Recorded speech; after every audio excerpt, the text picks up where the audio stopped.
following this channel for a while now, or at least watch any of my previous videos, then you must have noticed they're not just poor quality produced videos, but more certainly the bad audio.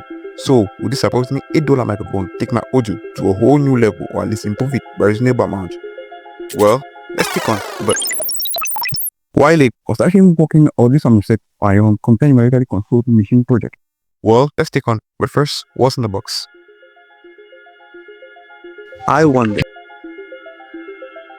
So this is the K9 microphone at approximately just $7 to get 2 wireless microphones or wireless audio transmitters and its audio receiver, which comes with either a Lightning or a Type-C connector based on your specification, and the corresponding Type A to C or Lightning cable for charging, and of course the manual. Enough with this. I'm sure you might have questions like, what does this mic sound like, and what's the battery life like? Well, let's begin with the battery life, which I have no idea about, so let's measure it together.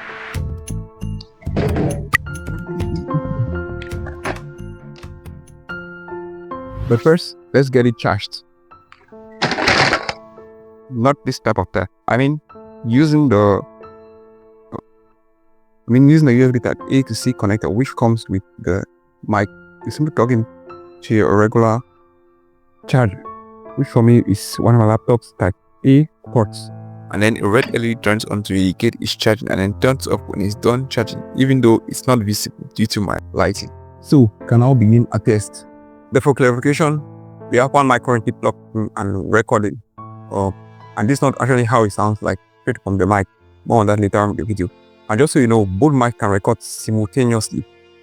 So let's turn it on by simply pressing this button for a few seconds until the LED turns on.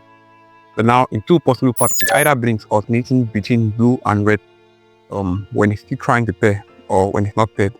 And then when it's paired, it remains blue. But what if you're recording audio and then sitting on the pause, then you simply press on this button and then to resume the present again. Or I guess that's okay for now, and we can start our timer until the mic turns off. Now let's talk about audio quality. You see, I'm not an audiophile, but do have a good sounding workspace to carry out this test. But I believe most people could tell good from bad sounding audio, and with the help of MIDI or secondary school physics, we cannot improvise for a good sounding space to carry out this test. But first, let's get an oversimplified understanding on how sound works. You see, when I speak, I simply create a disturbance to the immediate particles of the medium surrounding, in this case, air molecules, which causes them to vibrate according to the sounds I create. This vibration is then transmitted progressively to neighboring air molecules towards the direction in which I speak until they lose the kinetic energy that began the vibration, and then they fade out. But if I was to speak towards this hard wall, the air molecules simply collide elastically with the wall and are reflected back, or rebounds back with the wall. This reflection is what's known as echo, or is what is heard as echo. But now let's think for a second. What if the wall wasn't that hard, rather soft or cushioned, like maybe this blanket or some piece of foam? Then in that case, when I speak, instead of the air molecules colliding hard with the wall and rebounding back, a good chunk of that energy is being absorbed and converted into potential elastic energy to move this blanket inward. And then the resulting kinetic energy after it rebounds is really small, so they barely make it back all the way through to interfere or cause echo. Talking of fabrics, that means if you get an enclosed space with a good amount of fabric, you could improvise for a good sounding workspace to carry out this test. And I have an idea of where to carry out this test. The rest wardrobe, So this is what audio from a regular room sounds like from the K9 microphone. And then let's check out improvised wow, sound treated room. I can wear a lot of clothes, So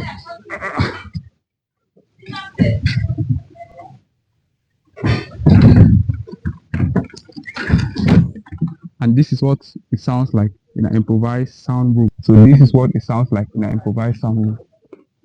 So this is what it sounds like in an improvised sound room. A lot of clothes, I told you.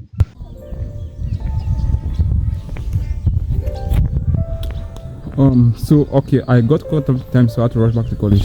But what I'll say about this mic is, though it sounds louder than a regular smartphone, but it kind of sounds like an improperly tuned radio. So if all you want is a mic that sounds louder than a regular smartphone, then please at a reasonable distance, and you're on a budget and you want it wireless, then this mic might work for you, but at the expense of sound quality.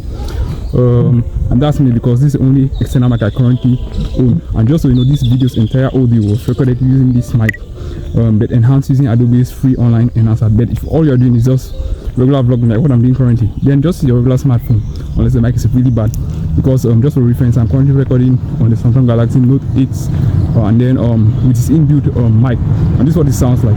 So this is how poorly the mic sounds. I started take it apart to actually see the size of the sensor in the mic. Let's find out how it's like. Okay, but first wait, let's check out how far we can go with the mic. Why is it connected? So, is it still connected? Is it still connected? I don't know how it sounds at this distance. But let's see. Is it still connected? Okay. When you place an interruption, I'm sure you can already tell this didn't end up well, but it wasn't until while reviewing the footage that I realized I was on a school campus with lots of people implying lots of devices trying to connect and communicate with one another, and thus interfering with this mic's narrow communication frequency band. And I'm sure you noticed the interference even at close proximity to the receiver. So using this mic in populated places might not be a good choice, at least for me. And by populated, I mean places with lots of devices trying to connect and communicate with one another. Okay. So let's take the mic apart to see the size of the sensor in the mic. So taking the mic apart is straightforward since it has no screws. So after removing the pop filter, we simply just use this rusty knife to carefully pry it open, revealing a two-sided PCB on which we have on one side a tiny mic, a Type-C port for charging, the battery and a power button, and on the other side we have an LED indicator, a chip, and then the rest of the circuitry. And unless I forget, I noticed the Type-C port on the receiver is quite long and ends up leaving the receiver with no support, making it easy to break, and for some reason the Type-C port just comes out as if it was meant to, but somehow still works when carefully fitted back. So I made this makeshift support using some cardboard and tape to prevent the receiver from wiggling too much. And finally it died. No, I don't mean this type of that. I mean how long it took for the battery to completely drain to 0%, and you see that value somewhere on screen. So that's the for this one. Stay well. So this is what audio sounds like from both mics recording at the same time.